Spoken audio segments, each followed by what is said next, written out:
want to be remembered, and I thought his answer, of course, was just perfect. He goes, I want to be remembered as being a good teammate, respected by all the coaches and my peers. I want everybody to know I love the game of football. And the Denver Broncos have taken Super Bowl 50. Beer, Broncos, and Hello no BS. again, Broncos country. Welcome Really to excited Beer, to chop up some Broncos, Broncos. Orange Weekly. No politics, just football.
Since an early age.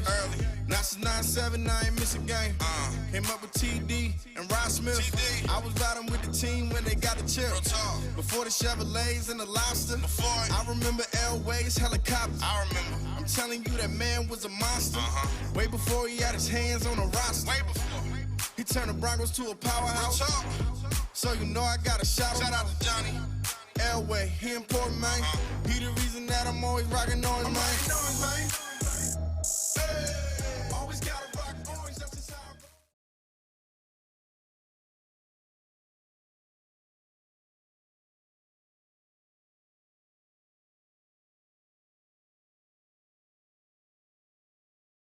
More fun to watch than the game was Thursday night. Joining me again this week is Kevin. I like to hold on to people too, but I'm not Bulls Dandino. Kevin, welcome. And we usually we attempt to give you a very quick synopsis of the game. I won't try to limit you to 1 minute, but let's do again the brief overview of your quick thoughts, and then we'll dive into those on a deeper level. Let's hear it. Here are my deep thoughts. I'm just gonna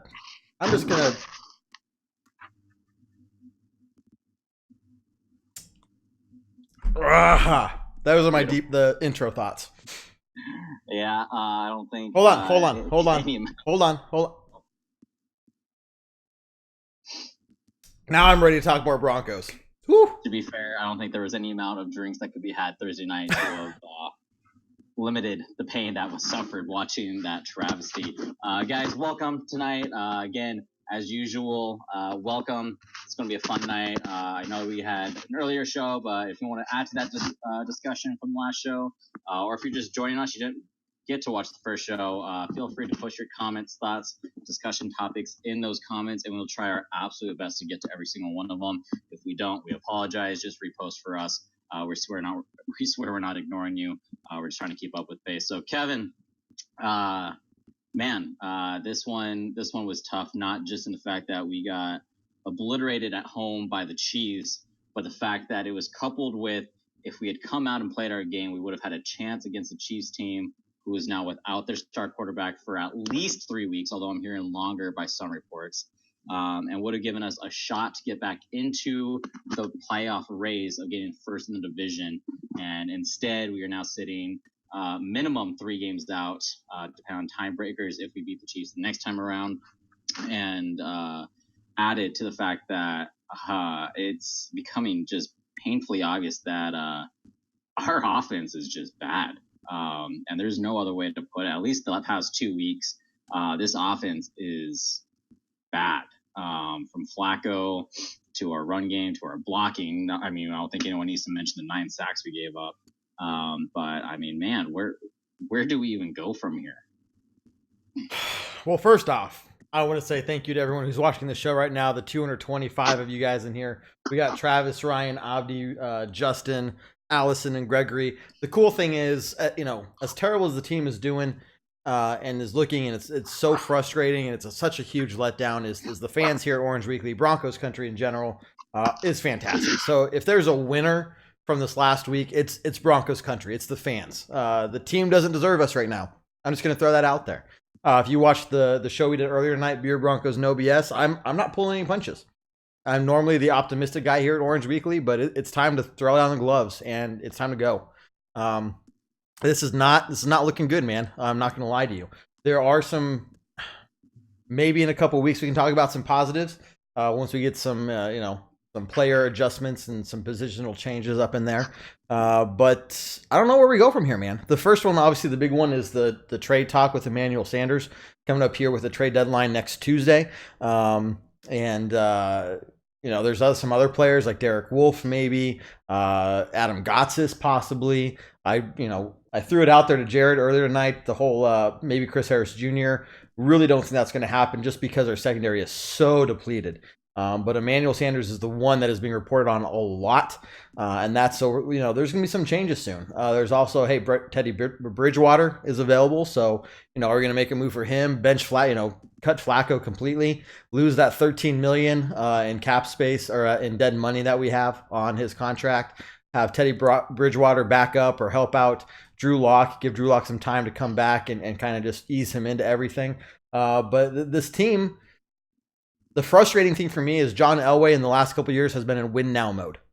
And that's fine and dandy if we have the team that is literally in a win now. We have the pieces. We just need to do a little bit extra, bring in a couple people to put Band-Aids on everything, and we can start winning right now. And that is not where we're at. And I think I'm hoping John Elway is drinking his own bourbon right now somewhere, maybe watching the show, probably not. We never know. Is sitting there and saying, you know what? I know my mentality's been win now mode the last couple of years, but you know what? Maybe it's time I start doing something a little different. Maybe we're not in win now mode. And that's where we need to go from here, is the whole organization from the top, especially from the top, needs to change how they're approaching this Broncos team right now. Yeah, and I think that was one of the concerning things. I saw a retweet not long ago. I think it was Saturday or Friday even. Somebody pulling up a John Elway quote from last year that essentially said, "Life is too short to rebuild in the NFL." And the counterpoint that was with that tweet, with the person retweeting it, was if we had started a rebuild last year, we would be no worse than we are right now. And I thought that was a pretty intriguing point, that if you started a rebuild when arguably the signs were there to start a rebuild, we would at least be probably heading more in the right direction than we are right now, and we would still be arguably 2-5 or whatever. Instead, we are another year down the road. Our defense is hanging in there. I think the defense continues to get a little bit better. In the case of the Kansas City game, I think they just got worn out because their offense couldn't maintain a drive. But I mean, our offense is is just a travesty right now. I mean, as much as I love Emmanuel Sanders, I selfishly am hoping we keep him because I think he is the embodiment of who you want in the locker room as a leader. He gets it. He doesn't mind calling people out when he needs to. He's very down to earth, great personality. I think he's the last bit of a heart from that Super Bowl 50 team that we have on this team right now. So to get rid of him would be painful from a personal standpoint. However, from a business standpoint and moving forward from where we need to go, we need to stockpile draft picks to shore up our offense. Everything from the offensive line to, we need more receivers, especially if we let Sanders go. And we got to figure out this quarterback situation. And, part of that figuring out that situation is getting Drew Lock in there as soon as he's healthy and getting Joe Flacco out of there. I don't know what happens to Joe Flacco long term. Either way, he's not the answer. When you have an NFL analyst laughing at you on national TV in a primetime game, that's a bad thing. I mean, I don't think I've ever witnessed that before, where your performance, not just your performance, but your attitude behind the performance is so bad that an NFL analyst is laughing at you in a primetime game. And so, where we go, Joe Flacco, I don't know. He's not the answer. I thought he had a decent start to the year with us. And ever since then, again, not just his numbers are going down, but if you just look at him in between plays, I mean, he looks like he doesn't want to be there anymore. He looks like he's just out there for a paycheck, get the game over, let him have his paycheck, and let him go home. And so I think the next step is as soon as Locke is able to be activated from IR, we got to put him out there. Yeah, he's not in a situation where to thrive. He's being put in a situation to fail because of that offensive line. But we got to see what we have. We have to have some type of evaluation before we go into the next draft because we cannot keep this joke of a quarterback carousel going for any longer. And so with that, we either have to know what Drew Lock has, what he has to offer, what he doesn't have to offer, and then we have to base our judgment from that and figure it out, whether that's drafting a quarterback very early in the first round where it's a more of a safe bet than we've had, or trading for a proven NFL quarterback, not who's won a Super Bowl years ago and is terrible now, but somebody who's up and coming, has shown promise, and has shown that they can get the job done. Where you start with all that, I don't know. All I see is an offense that at home after the first drive couldn't put up a single point against one of the worst defenses in the NFL. They had 11 sacks going into last game. They hadn't had any sacks, 0 sacks the past 2 weeks, and we give up 9. I mean, embarrassment doesn't even begin to cover the feeling of that game. And the thing, and I was talking about this earlier as well, this hurts. This is probably the most painful game that we've seen since Peyton Manning left, because for the first time since Peyton Manning left, we as Broncos country had hope. This offense put up 16 points against Tennessee on the road. We held, our defense looked phenomenal the last 2 weeks. So there was a very good reason to have hope coming into this game. Thursday Night Football, prime time, we have a lot to prove. This is our chance to prove to the NFL and everybody watching on that primetime game that we are the real deal. We are back. We are someone that needs to be reckoned with and not be taken lightly. And the entire team, the only people that, the way it looked to me, the only people that really believed that they had a chance to win were the fans. And man, these fans, I don't care if we were watching on Amazon or if you're there in the stadium or what, we deserve our money back. That was embarrassing. And again, it's because look, last 2 years, yeah, whatever. We expected it, right? But there is no good reason that 72 and the offensive line could not hold and do their position. Now, there were, Joe Flacco was the cause for maybe at least 3 of those sacks. Those plays were intentionally designed to be a two-step drop and literally get the ball out of his hands as like the second that he hits his second foot on the ground. Very quick routes, very quick ins. Those guys are going to be open. And what does he do? Hang on to the ball. Why? That's not even how the play is designed. You are supposed to get it out of your hands. And so we have a situation here where, man, I don't even know how Coach Fangio can coach a team that just has no hope in themselves, no belief in themselves behind a quarterback that, you can cut me. I'm still going to make $13 million this next year. So it's painful for that reason. And I like Justin's attitude. Look, believe in these Broncos. We are not that far away from being a win now team, but we are not there right now. I really believe that this team will be very competitive again in the next 2 years, maybe 3 years at the most. We're not that far away. We're not looking at a 5-10 year rebuild. There's going to be a lot of changeover once the Bolin daughter takes ownership. I don't know if John Elway is going to be there, especially if this trend continues. And then what are we going to be looking at? Another coaching staff change? It's going to be a very long couple of years, but we can get back on top, and it's just going to be a matter of time. And Broncos country, I know, is going to stick by him. You know what I mean? So it's painful for that reason. Absolutely, we definitely have outstanding fans, and by far the most loyal fan bases you'll see there.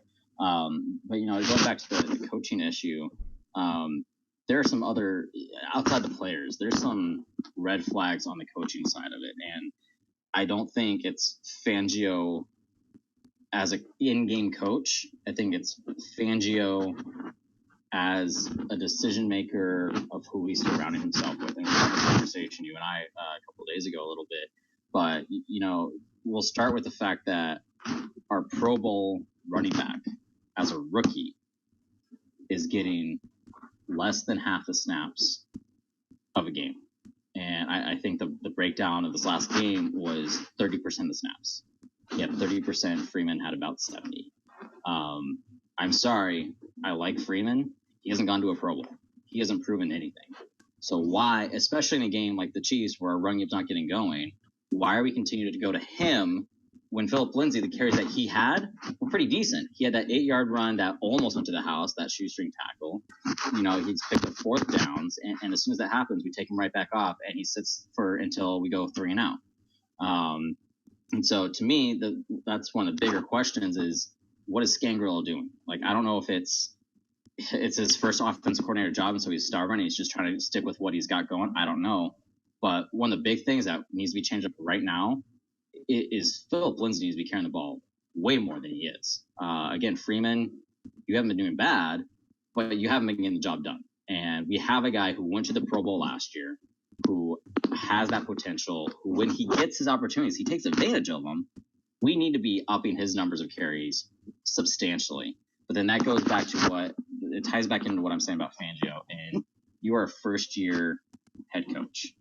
You need to surround yourself with a very experienced and veteran staff around you. This is your first go-around. You are a defensive – so you know what? If you want to hire a rookie defensive coordinator, that's fine because we all know you're calling the shots anyways. And so for that defense coordinator, just go ahead and get experience behind somebody who's really running the show. But offensively, Fangio doesn't know what the heck is going on. He knows how to stop offenses. He doesn't know how to gain offense. And so with that, you need to bring in somebody who's done it before. You should have been going hard after Kubiak and figuring out how to get him to stay because he has that experience. He knows the team. He knows the fan base. He knows everything there is to know about offensive football. And his offense in Minnesota is doing pretty dang well so far. And instead, we went with a cheaper option. We went with a rookie offensive coordinator who, quite frankly, I don't think he knows what he's doing. I think he's showing week in, week out. It never adds up. We get a run game going, and all of a sudden we're trying to throw passes in the red zone that don't work.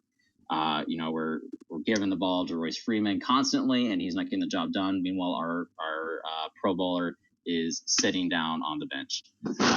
And so I don't know what all has to take place with that to fix, but I think one of the short-term solutions that needs to be heavily considered in the next couple of weeks if things don't turn around is we have to get rid of Scangarello and figure out in the meantime it won't be any better, but we have to start going after somebody more experienced on that end of the ball. because Fangio doesn't know how to fix it, because he never has had to fix that problem before. And right now we have an offensive coordinator who's deeply struggling and doesn't know how to turn it around either. I do want to address one comment over here on the watch party. And Andrew, I do appreciate you tuning in.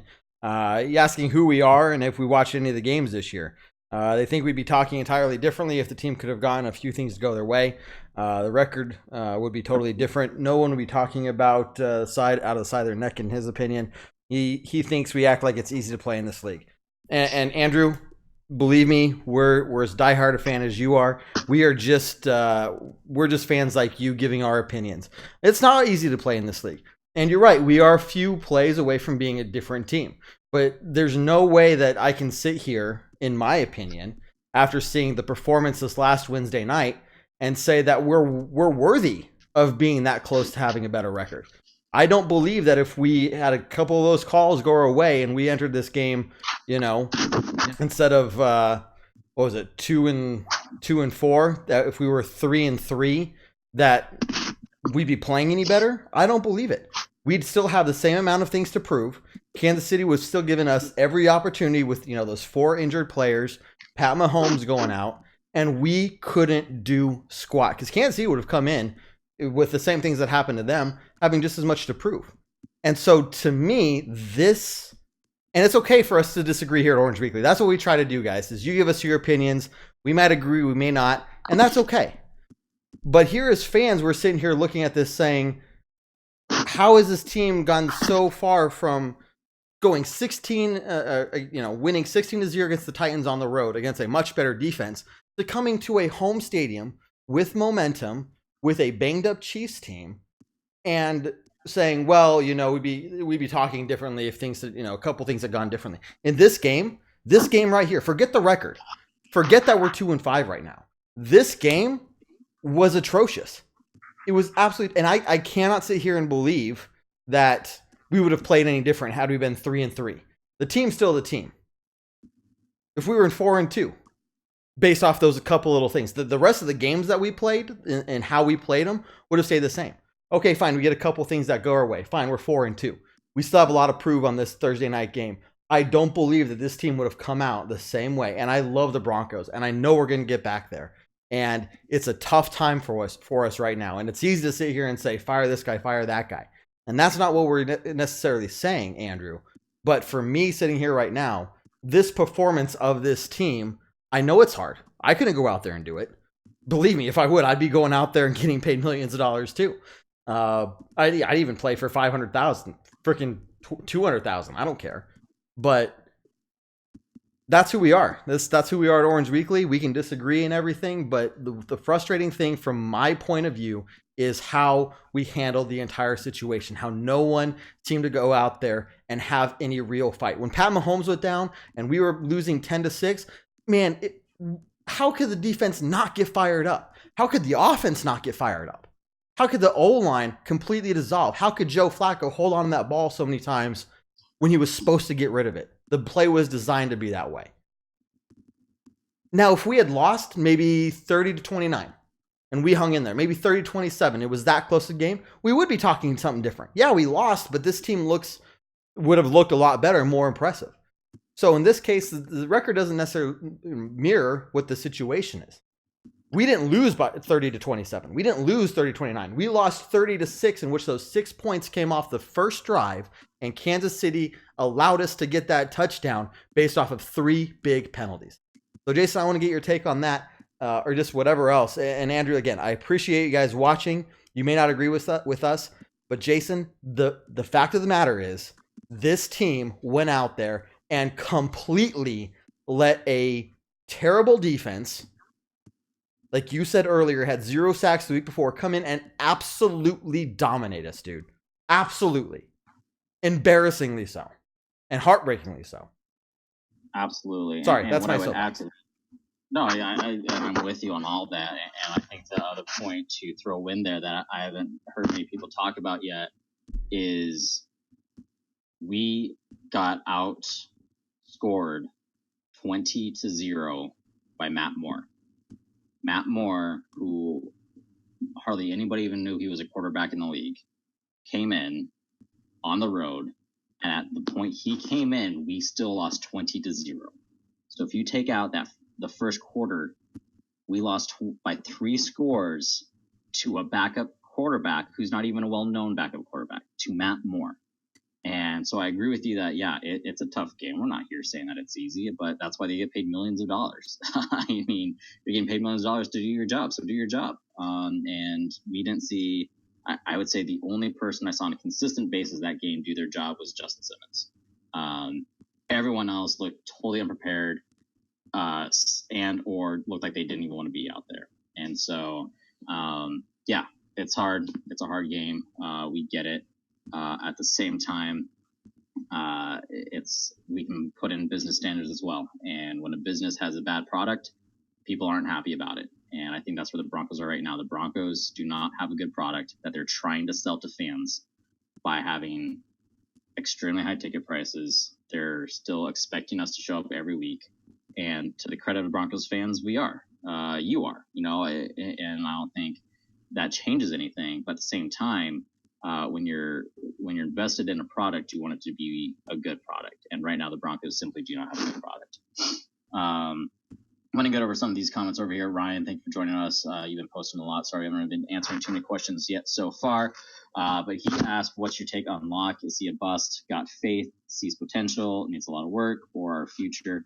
TBD. I mean, we haven't seen the kid play. And that's why I was talking about earlier where, as soon as he's able to get off IR, we got to throw him in there. And again, I'm not expecting him to succeed. I'm not expecting him to have a miraculous turnaround of the season, find a way into the playoffs. I expect him to fail because he's not put in a system meant for success right now. With that offensive line, I don't expect him to do brilliantly. That being said, again, we have to see where he's at because right now I couldn't tell you if I think he's a bust or if I see potential. And we all know Elway has a history of not picking good quarterbacks in the draft. And so maybe he got this one right, maybe he didn't. I don't know. All I know is we need to see him before we can start making those judgments. And we have to know that going into the next draft, especially if we start selling. If we start selling off some of these players like Sanders and Chris Harris to get draft picks, that's great. But we have to know what we have in a quarterback before that draft comes around. Because if we go in there blind again, we might as well expect another 3-4 years of poor offense that this team can't have anymore. And so without that knowledge, we don't know what to do. And so I don't know if you saw anything from Drew Lock in the preseason that really stood out to you. But for me, preseason's preseason, different standard of play. You're facing different situations. You don't truly know until you get them into real life situations. Look, until again, preseason's preseason, but up until he got injured, he was looking better. He showed growth. We never saw that from any of the other guys that were behind center. I mean, everyone maybe a little bit better, but not the way Drew Lock was. And it's easy for us to sit here and say all this stuff, but it's nothing different than all these other guys are saying. 104.3 The Fan is saying all the same things. NFL analysts are saying all these same things. And everyone is saying, I don't care that they almost won a couple of games. They haven't. And it is time for us to move on and start looking at somebody like Drew Lock. This team is not doing well. I don't care how close they were to winning some of these games. Their record's their record, 2-5. They got embarrassed Thursday Night Football. What are we going to do from here on? And the answer is easy. Get Drew Lock in there. Now, I do expect that we're going to wait until the last 4 or 5 games of the season. But you're completely right, Jay, because this is a very heavy or quarterback-heavy draft. And if we pass up on this opportunity, Jared was saying earlier, there's probably not going to be this good of a quarterback draft class for the next 2 to 3 years because that's the normal cycle. And so we have to know what's going in. And I fully expect that the Broncos at this point are going to take advantage of that. Now, the question is, how is the O-line going to get changed up? And I'm hoping that Mike Munchak is given some of the reins and controlling who's on the field because something tells me that he doesn't have that control right now. I can't believe that Mike Munchak, after seeing how Garrett Bowles has performed, is still going to go out there and say, yes, Garrett Bowles is our guy, especially with Juwan James coming back. It's time to mix things up over there, move somebody else to the left side and sit Garrett Bowles. Not because he's going to learn his lesson, not because he's going to wake up, but because he's a dead-on bust. But I have a feeling, and this is just my feeling, that Coach Fangio and company are getting pressure from somebody else to start that first-round draft pick. I don't want to say it's John L. I don't know what it is, but maybe it is Coach Fangio. If that's the case, then well, crap, that sucks because that's the wrong move. And Ryan even said, how do fans and analysts see what's wrong and what needs to change in the organization? Then the gosh damn office completely just doesn't do it.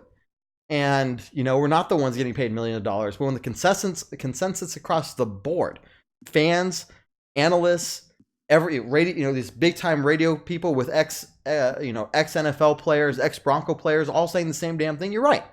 How is it not changing? Yeah, and I agree with that too. And to that point, I think once James is back, and we're confident and comfortable that he can play a majority of the snaps, we will definitely see less and less of Bulls. I think the issue right now is we don't have anyone to replace him. We literally don't have a person to replace him right now because they're all hurt. But I agree, and I think this defending of Bulls is run its course. And I think that they're out of options. They don't know what to say anymore. They don't know what to do anymore. And so again, I think once James is back, we will see Bulls gone. And I don't think there'll be a single Denver Broncos fan that's going to be upset by that. Again, it's not even, for me, it's not even the fact that he is performing so poorly and taking these holding calls. For me, it's the fact that he doesn't even know what he's doing wrong.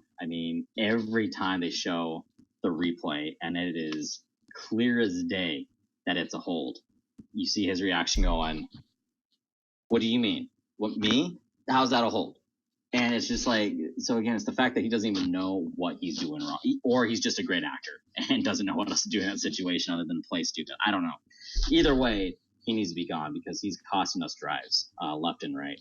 And it's got to be, Adam made the comments earlier that we need a better O-line. And I think we're starting to see general improvements. I think Reisner has been an absolute. Yeah. I do think James will help us. Wilkinson even's been better when he stepped in to replace James. So I think to that degree we're starting to kind of head in the right direction. But Bulls is liability. Even when he's not holding, he's allowing sacks. And so sure, he's not taking, the weeks leading up to this past week, he wasn't getting holding calls, but how many sacks was he directly responsible for? Quite a few. And so either he's taking holding calls and we're losing 10 yards, or he's allowing blindside hits, which Joe Flacco can't hold on to the ball if he gets hit on his blindside. We've found out multiple times. And so because of Bulls, we're either losing 10 yards or we're taking sacks / losing the football because he can't block worth anything. And so that's absolutely something that needs to be changed. Here's a comment though. I want to get your thoughts. Alonzo had an interesting thought that I have opinions on, but let's get your thoughts first. He says Mike Shanahan, Gary Kubiak, Kyle Shanahan, Scangarello, basically same offensive scheme. I don't think the system is the issue. Let's get your thoughts first. It's the experience that comes with play calling. It's the experience of knowing how to analyze your offense and how to bring it together in those different game time situations. Yes, Kyle Shanahan is only his second year as a head coach, but he's doing way better, and he did really well as an offensive coordinator. And just sometimes it's more natural than others. Look, Rick Scangarello is new. Coach Fangio is new. I'm not saying it's time to fire those guys. And so, Alonzo, it may not be the system. It may be the players, a combination of who we have on the field and the experience and the analyzation of the offensive coordinator himself. And it's going to take time to really see if, in my opinion, up until this last week, the whole team's been improving. So fine, cut out this last week. The whole team was improving. We were very happy. And that's why we all had hope going into this game. And what we're going to see through the season is there are going to be some growing pains. Unfortunately, this one was a huge growing pain. But I hope it's just that. We're going to grow from it. And so Young says Broncos going to kick ass the rest of the way. We might finish 9-7 or 11-5. The optimistic side of me wants to say yes, that's possible. But seeing how far of a step back we just took and how it's not that we just got demolished, but it's the way the team acted. How they just looked so flat. So look, it's a combination of the inexperience of leadership. And you mentioned this earlier. Surround yourself with these experienced guys when you're a first-time head coach. And Coach Fangio has plenty of experience whenever as head coach, and that's very different. It's a very different beast than being an offensive coordinator or defensive coordinator. But there needs to be there's going to be some growing there, and I'm looking for Coach Fangio and this team to rebound.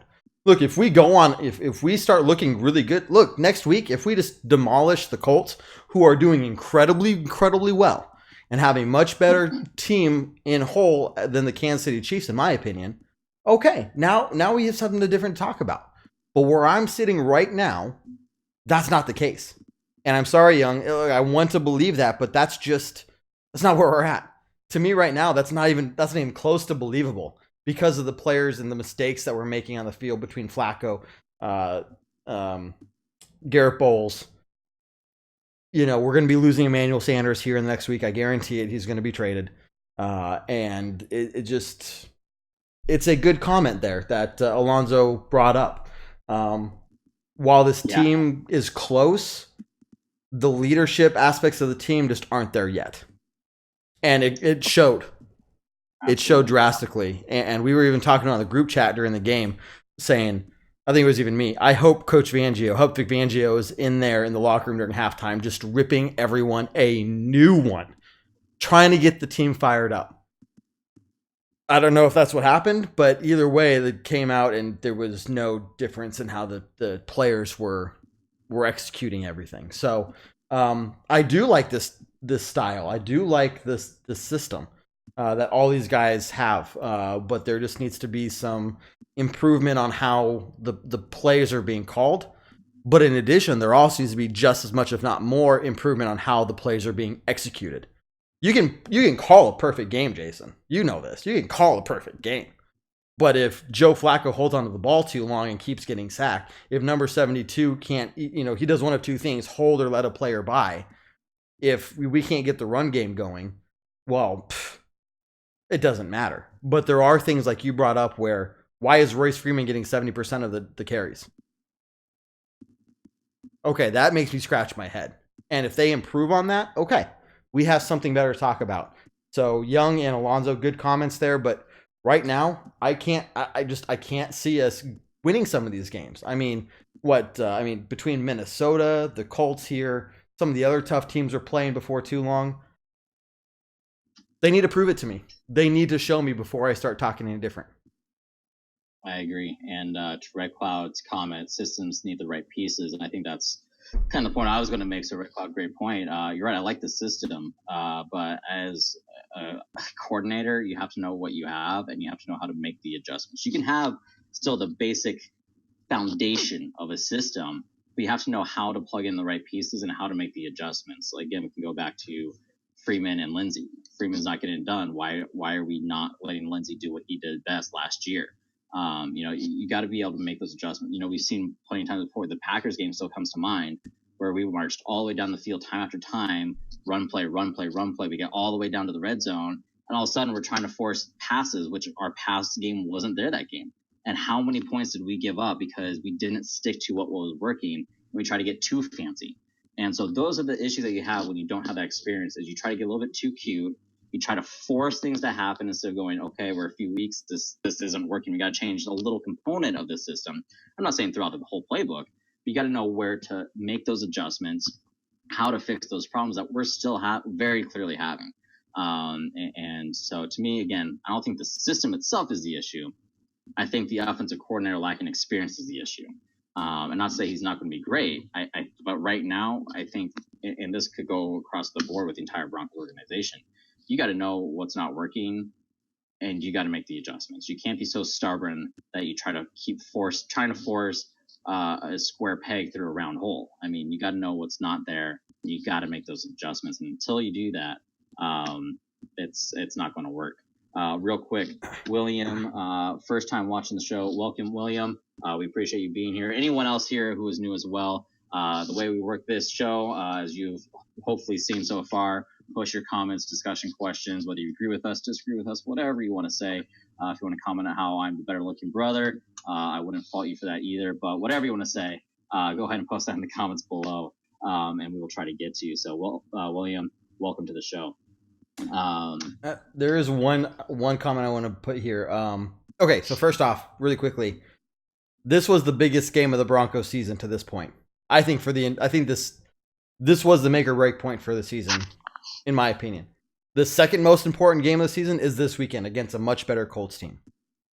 If they come out and look just as terrible against the Colts, well, there's your proof of how the season's going to go. If they come out and honestly turn around, and Scangarello and Vic Fangio come out and make those adjustments, and we can see that they've learned from them, then great. Okay, now we have something positive to talk about. We may not necessarily win, but okay, we have some positive. It's not just a score; it's how the team performs. And based off this last week, and even games prior to this, I mean, when we don't even show up for a half, I don't care how close we were to winning. I'm going to say this is, I think, a theme for tonight. I don't care. The record's 2-5. But yeah, can we start winning games? Sure. But for me to believe it, we have to start showing it this week. The funny thing is, Stuart makes a good comment. It shouldn't take Patrick Mahomes to get hurt for the Broncos to win. 100% agree. Like Matt Moore, like you said, they got 20 points against us with Matt Moore in there, and we got 0. Can you imagine how terrible it would have been if Patrick Mahomes would have stayed in? Can you imagine what that score would have been? I don't want to. I don't want to think about that. So yeah. This team has a lot to prove, but they can, because we've seen improvements in the prior weeks, but we just took, I don't care if we improved 5 things during the first 5-6 weeks, we just took 5 big steps backwards. Absolutely. Totally agree with that. Before we get to some more of these comments and discussion questions, let's take a quick break. Let's talk about something a little bit more positive. Kevin, why don't you give us a quick update on the Patreon, how new viewers like William, if he wants to get involved, or anyone else watching, how they can get involved with donating, what it goes to, and the fantastic positive prizes that they can get out of this. Yeah, no, so first off, guys, Orange Weekly, we've been here for 3 years. We started when the Broncos were down. We're still here. We are going to be here no matter what. I don't care if the Broncos become literally the worst team in the league. Orange Weekly will be here. And it's part because you guys, the fans, are freaking phenomenal. We love talking to you guys. Again, we may disagree. We may get comments like we did earlier with who was it? If he's still watching, like Andrew Barrera, that's fine, But in general, you guys, these kind of discussions are fun. And that's why we're always going to be here. And we have tons of content between tonight's show, normally our Tuesday night show, which was done tonight because I'm moving. Beer Broncos No BS, 7 p.m. Mountain Time. We got a pregame show, a halftime hash show, pregame podcast, postgame podcast. We got Ray's show. If you're interested in sports betting, Ragers, you can hear the betting lines of the day, and he's actually made a lot of money this year because he knows what he's talking about. So, and he's helped us get some money as well. So you can check out all those shows, guys. And if you want to support us, the fact you're already watching is a huge sign of support. But if you want to have a chance for us to give back to you, go to our Patreon account, patreon.com/Orange Weekly. It's in the description of the video. Click that, become a donor. And the money that we donate or that we gain from Patreon doesn't go into our pockets. It goes straight back into the show, buying better cameras, better microphones, equipment. I just got Jason a microphone here that I'm going to send him here soon. We're continuously trying to improve the content. I'm not calling you out, man. I'm just saying we're trying to improve this content for you guys to bring you better content. So if you donate, you get entered into a prize drawing for every month. We gave away a Peyton Manning Super Bowl 50 plaque. We just gave away a Denver Broncos jersey this last month. In the next week or so, we're going to be giving away something else. We do that all live here. So if you donate even $1 for that month, you are entered to win that prize. In addition, you're entered for a chance to win the end of the season prize, which is probably going to be like a Phillip Lindsay jersey or something like that. If we have enough donors, we might make it 2 prizes. So the money you donate goes back to you guys in several different ways. So even if you donate $1 for 1 month, you get entered into that month's prize, but also the end of the season prize. So please check us out on patreon.com. You guys are fantastic. If there is any bright spot for any of this season so far, any of the previous seasons, it's Broncos country, and it's the fans of Orange Weekly that have stuck by us and helped us grow this fan-based page. Absolutely, yeah. And guys, you can also help us out by clicking that share button. You can Do it. like our page. Click it. Recommend our page. You can give reviews of our page. All that stuff goes a long, long ways. We've grown pretty substantially over the past couple of years, and with your help, we keep growing and make this even bigger community. Make these shows even more lively and fun. So we can get more comments. So, with that, Victor, as a question for you, Kev, in your opinion, what was the difference between the Kansas City game, the Tennessee game, and the San Diego games? Victor, that is a great question.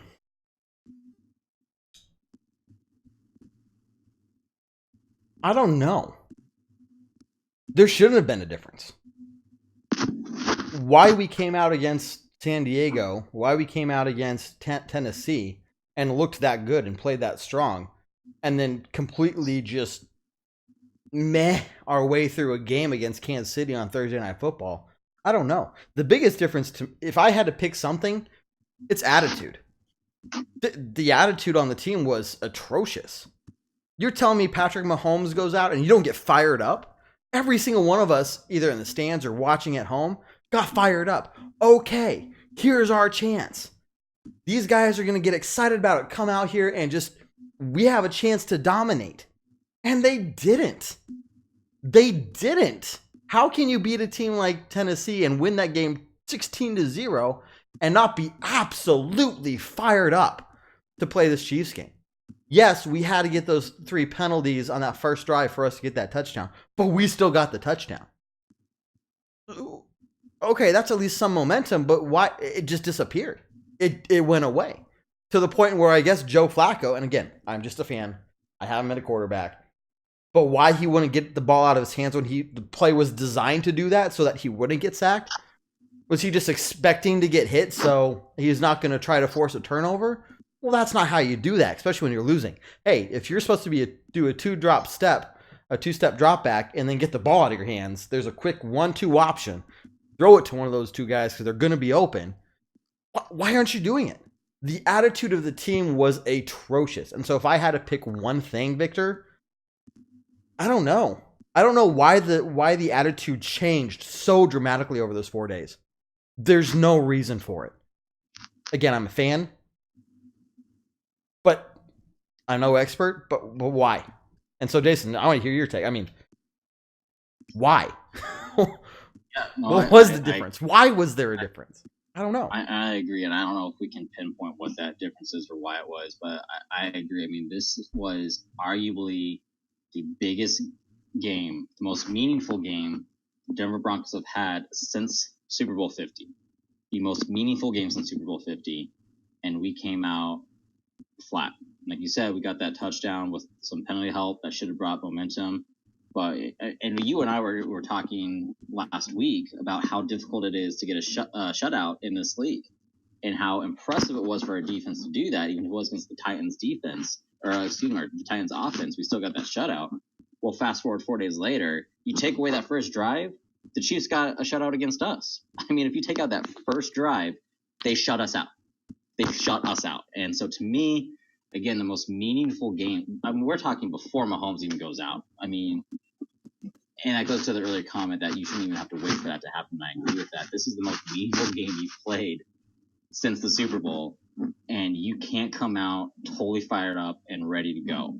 And that the only chance of getting fired up that you have was until Mahomes gets injured and now you're facing backup quarterback. And even then, we still couldn't figure out and lost at that point 20-0 to Matt Moore, which we talked about earlier in the show.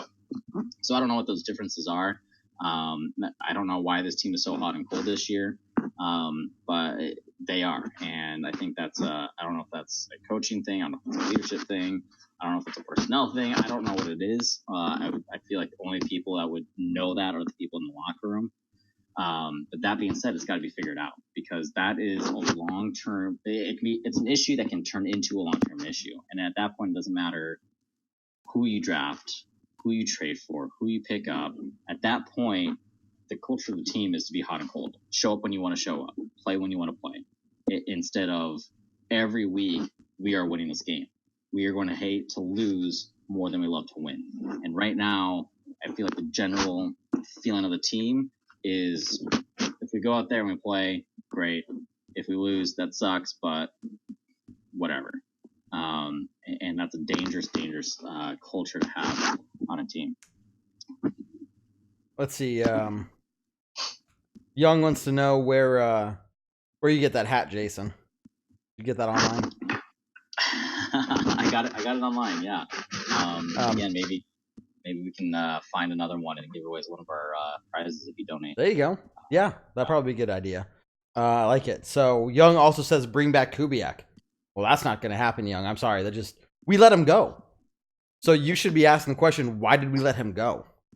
We're not bringing him back. He's doing very well out there in Minnesota. I mean, Minnesota's doing really well this year. And I'm not looking forward to playing them, knowing that this is how we played Kansas City.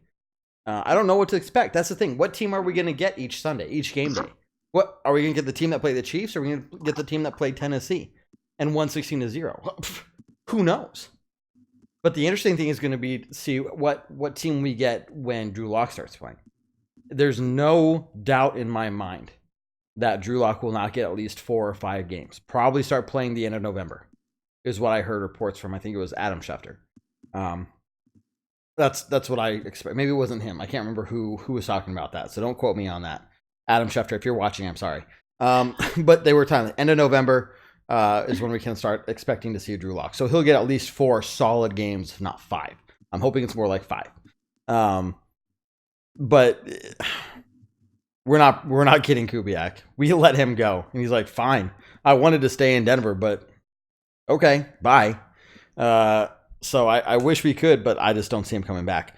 Young also says Broncos letting Wade Phillips go hurt on defense. We let Talib go, which, okay, money reasons. I mean, there's a salary cap. We have to do what we have to do. But yeah, letting Wade Phillips go because we want to take the cheaper option hurt us. Okay, Alonzo, I want to get to your comment too because they keep addressing it to me. I guess, Jason, since they keep addressing the comments to me, that they like me a little bit more. I'm just throwing that out there. I think it's because you have that football book, and they're wanting to know if the football book has the answer. Read the book, Jason. You'll like it. Just don't make fun of me. Just read the book. Okay, he asked how many times we blitzed against Kansas City. We aren't getting pressure on the QB, or is that the scheme Fangio calls for the new blitz? I'd have to go back. Honestly, I have not brought myself to go back and look at the film because I'm that just traumatized from what I saw the first time around. And I've talked to people who have watched it a second and third time and said it gets worse each time you watch it. So, but that's a good point, Jason. I mean, we had 1 sack against them where they lost 2 yards versus the 9 sacks against us where we lost 79 yards, almost the full length of a football field. We lost purely in sacks. So why we're not getting pressure, I don't know. I can't say if it's the calling, if it's the way that the defense is schemed that week or whatever, but it's not working. I mean, some weeks, like the week before, it went really well. We're finally breaking out. We had 7 sacks against Tennessee, which, okay, their quarterbacks aren't great either, but we made it happen. But yeah, and it's first of all, Alonzo, this is my show. This Orange Weekly. My show. It's my show. Give me a little more credit. Show. This is my show. Hey, you wouldn't have this show if I didn't start this, Jason. Boom. Still my show. Point being, to answer his question, Fangio has never been a huge blitzer. If you look at his time with the Bears, calling blitzes was never really his thing. His thing is deception. He tries to move around different components. He tries to just change the way plays look to create a deception to where the offense really doesn't know what they're up against. It makes audibles harder. It makes trying to figure out what play call to use harder if it's run efficiently. And if it's run efficiently, that's where you start to see those sacks that we get against the Titans, or that you would see the Bears get once they understood that defense, because it opened up that chaos that allows for those sacks to happen. But as far as strict blitzing, that's never been Fangio's game. And so I wouldn't expect that to change anytime soon, if at all, because Fangio's never been a blitzer. He's been more of a schematic, change components, try to confuse the offense to get to the quarterback. I think this is where that whole first-time head coach thing comes into play. To some degree, you got to know the players you have. And when we have someone like Bradley Chubb and Von Miller, why don't we do that? Well, when Chris Harris Jr. can come down and get a cornerback blitz, or we can do safety blitzes. I mean, it's worked well in the last couple of years. I mean, Von Miller had a season-breaking year for the record for the Broncos last year. So the pass rush was working under Vance Joseph. So why isn't it working now? Other than the scheme's changed, but I don't doubt Coach Fangio because he has built 3 different top 10 defenses. So I can't sit here and say, well, he doesn't know what he's doing, because he clearly does. But I think Broncos fans, me included, are frustrated to the point where we're starting to question everything from John Elway down. And it's just because we're so frustrated. And we were very, spoiled from the 4 years we had Peyton Manning. But it's tough to say that we're not going to see that kind of season again, maybe for a long time. Not to say that we're not going to be competitive again. We will be competitive again. We will have deep playoff runs here before too long, I really believe. And if Drew Lock ends up being the quarterback we think he is, okay, great. I think the stats show that quarterbacks drafted you have twice as much luck getting a quarterback, like a franchise quarterback in the first round, than if you get him in the second round. So the odds are against Drew Lock. But if he turns out being the quarterback we want him to be, great. Then now we're getting on track.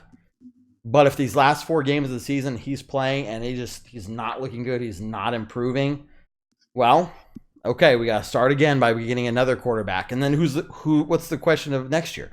Who's going to start at the beginning of the season? Going to be Drew Lock? Are we going to keep Flacco and have this new guy be the backup? It's just going to open all these questions. And we're so sick as Broncos country. We're so sick of hearing about these quarterback battles. Why do we keep there should be no quarterback battle. There should be a clear starter. And we had that this last year. The quarterback battle was for the backup, but I don't know. And Alonzo, don't apologize. Don't let Jason think that he actually runs things, because he doesn't. But seriously, I don't know, man. We're desperate for something to go our way. Absolutely. And it's got to happen soon. I totally agree with that. And I want to point out a comment that I saw Willie make that stood out to me as well. But first, Alonzo, just to prove that I do run the show, normally I don't give out mile high salutes during losing weeks. But for your apology and for you being a top fan, and to all of you top fans, for the first ever losing week mile high salute that actually counts, mile high salute to you top fans, and Alonzo, you were definitely put in that. So just to show that I do run this show, that's how we do that. William, your comment that you're right, there's about half a league, and I think that's underballing it, but there's about half a league that have young quarterbacks. And a vast majority of the league has young quarterbacks, and that's, to me, what was interesting, that I was a little hopeful at first, but you're definitely seeing this trend of the league going to these young, mobile quarterbacks. These quarterbacks that are young, can run, can maneuver the pocket, can get out of the pocket, and we went the entirely opposite direction when we went Flacco. We went with old and can't move. And I think that just stands out to another, and that's what's kind of fueling these questions about, can Elway really run this team? Can he really be a true GM? Because the decisions he's making are so against the trend of the league. And that's the way the sports are in general these days. You look at any professional league, whether it's NHL, MLB, NBA, NFL, all these leagues, you've seen a stark contrast of how the game is now compared to what it was even 10 years ago. And the successful teams of each of those leagues have had ownership and GMs that are willing to change their philosophies with that of the game. And I think that's part of the lag that the Broncos are experiencing right now. Are the people making the decisions are so set in their ways, and they're trying to play competitive football 20 years ago and what worked 20 years ago, that they're not looking forward to what's working in a league now. And that is what's causing some of that separation, some of that lag of why we seem to be constantly just a little off. We're just a little behind. We're just missing a little piece because the league is adapting, and the Broncos have yet to truly adapt. And I think that's a huge problem. And William, I think that's a great point that, yes, at least half the league has young quarterbacks. Why do we not? And I think that's an issue that Elway has to adjust, both with the quarterback issue and as a schematically team personnel wise. What is the league doing that's keeping them successful? That's keeping the Broncos from being successful. And yeah, you can point out your one-offs, your Tom Brady.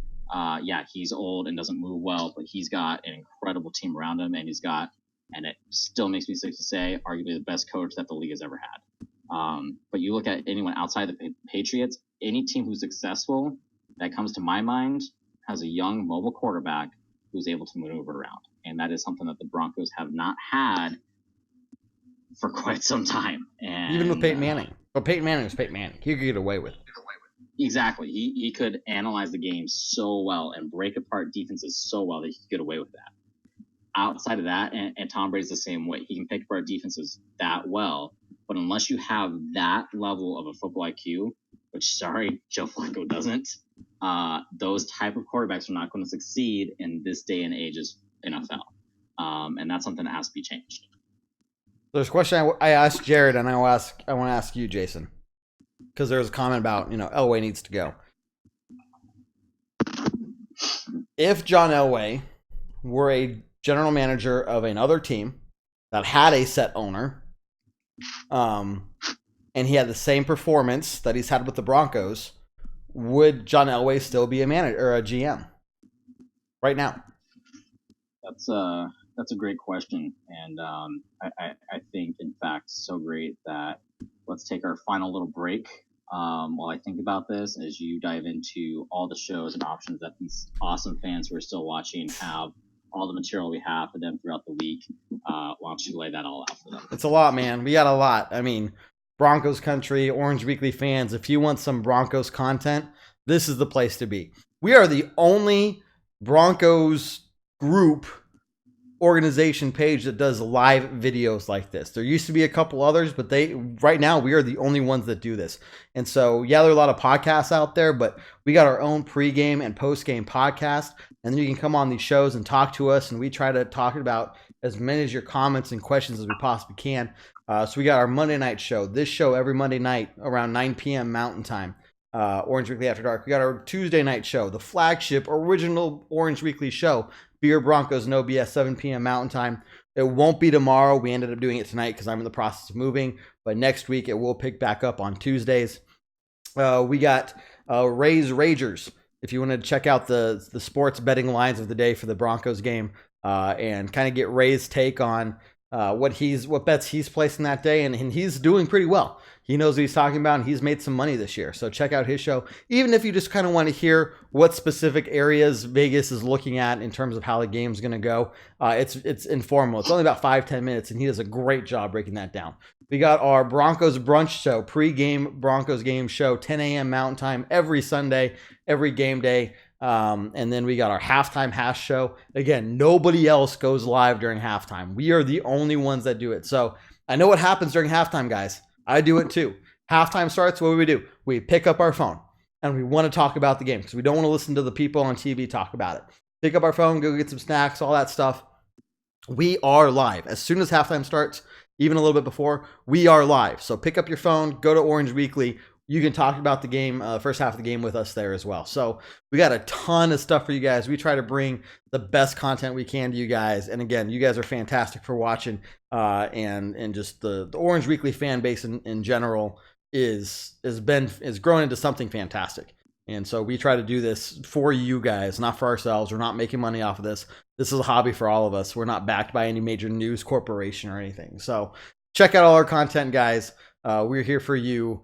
You can check out pretty much anything, any day of the week, and we have something out for you between a show or a podcast. So, yeah, it's a lot.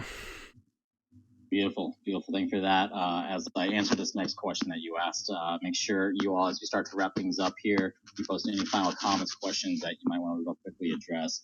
But do I think John Elway would still be a GM if he was part of any other organization that had true ownership? To that, I would say yes, with the caveat that he would still be on the hot seat. If you look at his tenure, there are a lot of GMs in the NFL right now who haven't even made a Super Bowl appearance. There are some who haven't even had a winning season under their belt. John Elway has taken the Broncos to 2 Super Bowls, with one of those being a successful trip. And in that, the one thing he still has for him is he was able to completely change an identity of a team, flip it around, and win a Super Bowl. When we got destroyed, Super Bowl 48, we were a very offensive-heavy team. We broke all kinds of records that year. Peyton Manning was putting up primetime numbers, but our defense was less to be desired. Within 2 years, he flipped that around entirely, and we had one of the best defenses the league has ever seen, and we won a Super Bowl that year. Since then, yes, there's been a steady decline. And that's why I think if he's anywhere else, he'd be on the hot seat as well with a very short leash. But do I think he would still be there if he had posted if you're telling me an owner is going to give you 2 Super Bowl trips, one of them being a win, another year where arguably the best Broncos teams you might have ever seen, where we got upset by the Ravens in overtime, that should have been another Super Bowl trip. Take all that together, yes, he's still a GM. Okay. Is he running out of time? Absolutely, things don't turn around. But I think if you took that pedigree, if you took that resume, and you give it to any other GM, there would be a lot of happy franchises out there. And so, to his credit, he's done more than other GMs in that regard. And I think that because we are so spoiled as a Broncos organization with the success we've had since the 90s, fans ourselves have a little bit of lesser patience with losing, which rightfully so. I'm not going to say that's wrong, but I think if you were to put the same situation in a Browns fan's mind, they'd be laughing pretty hard that we'd be considering firing a GM after the success we had with them early on. The Jets, the Jaguars, the Buccaneers, even the Chargers. What have the Chargers done in the past 10 years? Nothing near the degree of the Broncos. And so because of that, yes, short leash, yes, hot seat, yes, more questions than answers we have for Elway right now. But do I think he would still be a GM anywhere else? I do think he would be. Valid arguments. Jared and I kind of agreed on the earlier show. And my point is, and just quickly because I know we want to wrap up, John Elway, I love the guy. Don't get me wrong. I appreciate everything he's done for Broncos country. But, and notably not only just the 2 Super Bowls he won for us, but then getting Peyton Manning. We would not have gotten Peyton Manning if it were not for John Elway. I appreciate the hell out of that. I will always be thankful for that. It was not tough to build a team with Peyton Manning on board. Everyone wanted to be on Peyton Manning's team. Everybody. It was super easy. People were willing to take pay cuts, get paid lower. He had his pick of the litter. Basically, it was like, hey, Peyton, there's all these guys that want to play for us. Which ones do you want to play with? Which ones do you want on your team? At least for the offense, you know? And then for the defense, same thing. Everyone wanted to come to Denver because we went to that Super Bowl. We were looking really good to go to another one and win another one. We did. So it's very easy to build a team when everyone wants to play for you. We lost Peyton Manning. All of a sudden, we lost that allure of people wanting to play for us. We had that first season under Gary Kubiak. We went 9-7, great. But then we got Coach Fangio. We started out good, and then we terrible losing season. Same thing the year after that. Now here we are. The allure to play in Denver is just not there anymore. And it says a lot about a GM who can build a team when things, really build it up after you lose some of those key pieces, and we haven't seen that. I have not seen major progression, if anything, regression, and we'll see where we fall at the end of this season in terms of building a team. Now, there are a lot of things to wait and see. It's this new coaching staff's first year, and they have a lot of potential. I'm still, I'm going to hang in there with them. But I think Broncos country is a little different. So with any other organization, yes. I think if Pat Bowlen were still around, or we had a for sure owner, I think John Elway would not have gotten another contract. I just don't. And I mean, who knows? This is just guessing, right? But either way, at the end of the day, John Elway is on the hot seat. And if we don't get back to the playoffs in the next 2 years, the next 3 years when his contract is up, he will not be the GM. And if we get a new GM shortly after, we're going to get a new coaching staff. We talked about that on the show prior to this as well. And so there's more turnover there. So this is going to be an interesting couple of years because we've got to get back to being competitive, or we're going to start the cycle over again with a new GM, a new coaching staff shortly after that, and rebuilding the team under that new leadership there. But what this team is lacking severely right now is a lack of direction. We have no owner. There's no one to hold people accountable. Joe Ellis is not going to, is improving, is not going to hold people accountable. John Elway has full control of the team right now. But the direction that he's been trying to, lead in the last 3 years now has not been good. And so if he wants to stay our GM, and I really hope, I'm not calling for him to get fired. I hope in the next couple of years he figures it out so he can stay our GM because we're doing well.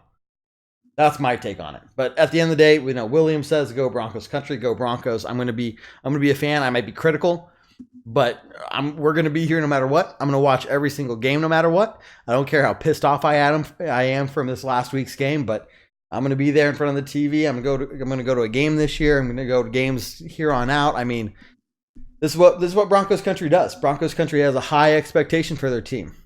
Chargers don't. Chargers haven't won a Super Bowl. Chiefs don't. They won that one Super Bowl in Super Bowl 4, something like that. These other teams, Tampa Bay, Jacksonville, they don't have that expectation from their fan base like we do. That's my hot take on it. It's interesting. I'm sure we have our own ideas, but versus just fire John Elway. Well, we're not going to do that, but his clock is running out. His time is running out to prove himself as to why he should stay the GM. Yeah, I agree. I don't think we will ever fire him. I do think the question is, do we extend his contract or not? And that'll be a couple of years. I think this will be his final test. See if he can rebuild a team. Again, we saw him rebuild an identity before, and we'll see if he's able to take blueprints from other successful turnarounds in the NFL and is able to do that quickly within a couple of years because, like you said, his clock is running out. With that being said, guys, I'm sure you all have your takes. Even once we are no longer live, you guys can comment on this.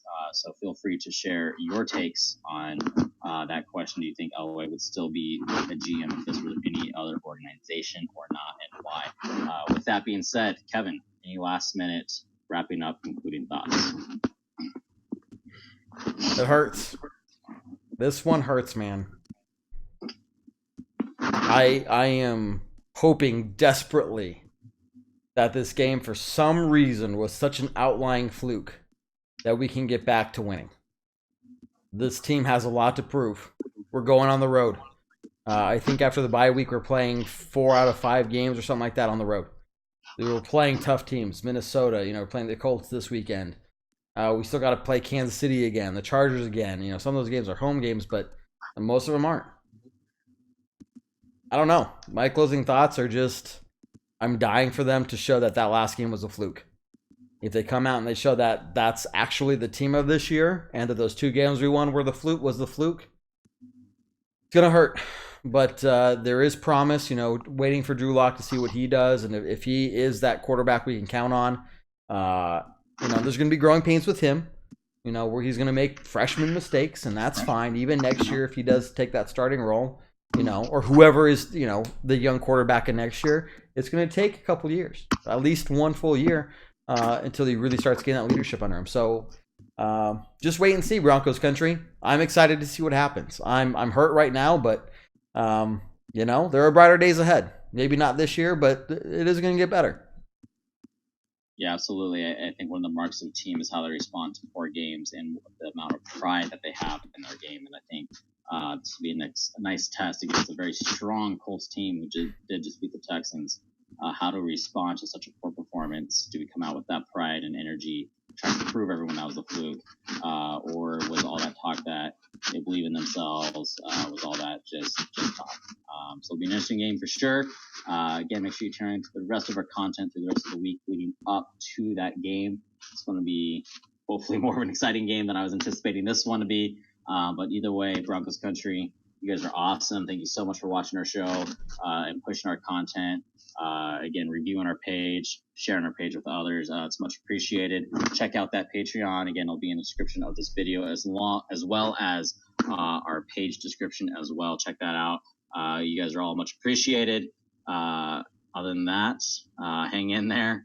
Like you said, Kevin, we started from the bottom and we're still here, but we will also equally be here when we're back at the top. We'll be back here when we're back on top, when we're back, struggling again. We're going to be here no matter what, man.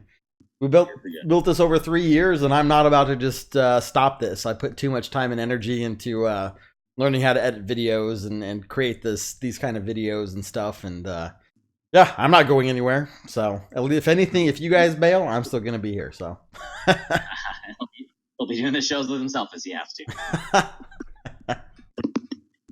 All right, guys. Hey, again, check out our other content. You guys are great. With that being said, go Broncos. Go Broncos. Take care, guys.